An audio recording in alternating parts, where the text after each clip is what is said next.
eu sou uma mulher que estou usando a arte como forma de entender o que é meu e o que é do mundo, quais são os meus valores e o que foi introjetado. Eu tenho pensado que o meu trabalho ele é uma ferramenta para me auxiliar a estabelecer conversas que são um pouco difíceis, conversas sociais que são difíceis, e também uma forma de acordar assuntos adormecidos, assim. É muito desafiador, porque a gente passa a maior parte da nossa vida passando por procedimentos formativos até, né? Você precisa ter uma profissão, você precisa ter...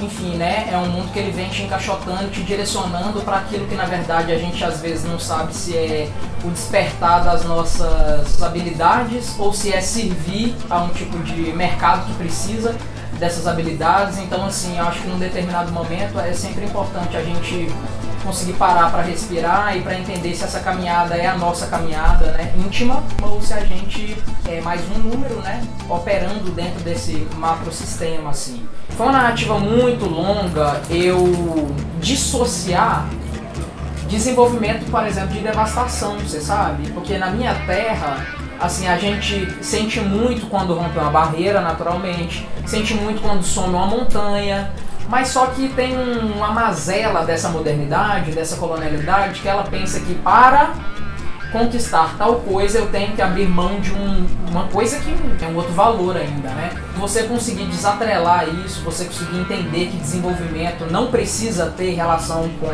devastação, né? Ou você entender que esse desenho de civilização nosso, ele foi construído de um jeito equivocado e assimilar isso, né? Assimilar que a gente tem muito mais a aprender, por exemplo, com as populações originárias no Brasil do que o contrário, né? Compreender essas coisas, elas expandem muito a nossa... eu acho que a nossa até potência de vida. Eu posso ser advogado, eu posso ser dentista, eu posso ser comerciante, eu posso ser artista, eu posso ser poeta, e eu posso contribuir efetivamente para um desenho de sociedade que seja baseado na justiça, um desejo de diminuir as desigualdades, né? Eu queria constranger as pessoas que não têm isso como um plano comum, entendeu? Eu acho constrangedor não ter a igualdade como um direcionamento de vida. Como não percorrer o caminho da poesia? Porque a poesia, ela tem isso de revelar um subtexto, né? Ela tem isso de mostrar um caminho que não estava sendo considerado. Ela tem isso de apontar para a minúcia no meio do trânsito. Ela faz uma coisa que eu entendo que é a missão da arte em si, sabe? Ela flexibiliza as verdades, né? Ela aponta coisas que a gente não tinha pensado antes. Então, é um elo para as construções mesmo, assim. Para lidar bem com as nossas próprias fragilidades, para que a gente se esconda menos daquilo que a gente precisa aprender, para dizer que tá tudo bem que a gente perceba coisas que a gente não tinha percebido antes. Eu estar com um púlpito público no Museu Afro, para mim é muito representativo, porque dali eu estou falando sobre polifonia, sobre não hierarquização das falas, sobre todo mundo tem algo importante a dizer. Nós precisamos alternar entre escuta e discurso, nós precisamos construir espaços comuns de anunciação. Então, quer dizer, estar no Museu Afro significa que eu estou facilitando essas bandeiras num lugar que é um lugar super político, numa instituição importante. Então, para mim é um momento super importante de conseguir transitar essas narrativas que estavam todas muito dentro de mim, sabe?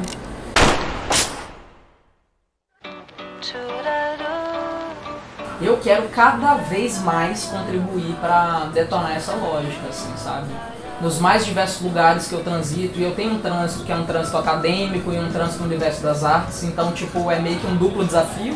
Eu, por exemplo, tive uma formação inteira que estimula com que artistas pensem que quanto menos o outro entende, melhor é o seu trabalho. Essa é uma lógica do meio das artes. Então, assim, desestigmatizar a ideia de que arte, o valor da arte é não ser compreendido, isso eu acho que deve ser a tarefa de todo artista que está vivo hoje, produzindo na contemporaneidade, sobretudo nesse momento de mundo que a gente está vivendo, né?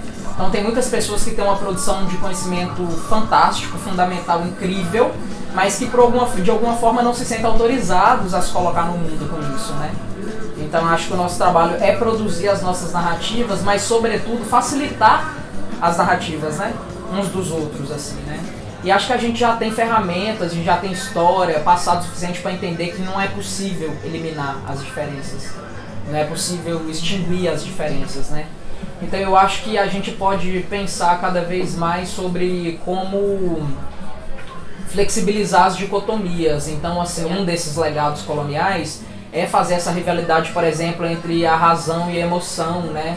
Isso é muito forte na nossa sociedade, né? A emoção, embora seja um elemento muito usado para manobrar subjetividades, mas por um outro lado também a emoção é algo que a gente considera uma fraqueza muito grande, né?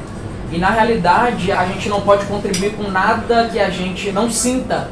Então assim, eu queria que a gente socialmente desenvolvesse um tipo de tecnologia do sentir mesmo, que a gente abandonasse mais o que é essa racionalidade tóxica que acaba determinando muito dos nossos passos e se conectasse mais com isso, assim, que é a verdade do sentir, né? O sentimento, ele tem o peso de um concreto.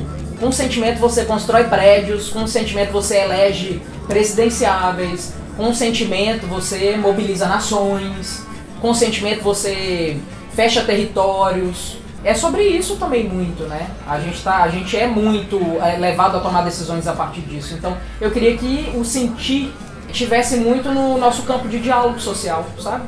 Tivesse importância suficiente para não aparecer como uma fragilidade, e sim como algo que precisa ser publicamente discutido, né?